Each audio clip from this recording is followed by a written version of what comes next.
ओशो ने गौतम बुद्ध के विचारों और उनके जीवन पर विस्तृत रूप से चर्चा की है। ओशो ने गौतम बुद्ध को एक अद्वितीय आत्मा माना है, जिन्होंने मानव चेतना को नई ऊंचाइयों तक पहुंचाया। ओशो के अनुसार बुद्ध ने अपने भीतर की खोज की और ध्यान और साक्षी भाव की गहराइयों तक पहुंचे।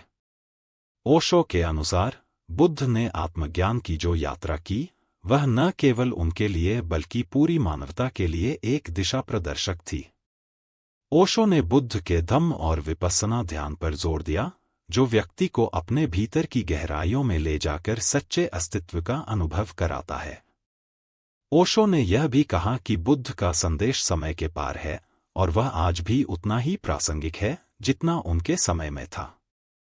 ओशो के अनुसार बुद्ध का जीवन एक ऐसा उदाहरण है जो हमें बताता है कि सच्ची खुशी और शांति बाहर की चीजों में नहीं, बल्कि अपने भीतर की खोज में है। त्याग का अर्थ घर छोड़कर भाग जाना नहीं, ना तो परिवार छोड़कर जाना है, बल्कि इसका तो यह मतलब है कि तुम जहां हो या जिस स्थिति में भी हो, उससे इतने गिरसित मत हो जाना कि जब वह छिन जाए तो तुम पीड़ा से भर जाओ। ओशो ने बुद्ध की शिक्षा में अहंकार को आत्मा की प्रगति में सबसे बड़ी बाधा माना। उन्होंने कहा कि अहंकार को त्यागना ही सच्ची जागरूकता और मुक्ति की ओर ले जाता है। ओशो के अनुसार बुद्ध की सबसे महत्वपूर्ण शिक्षा ध्यान है। उन्होंने कहा कि ध्यान आत्मा की शांति और आंतरिक स्वतंत्रता का मार्ग है।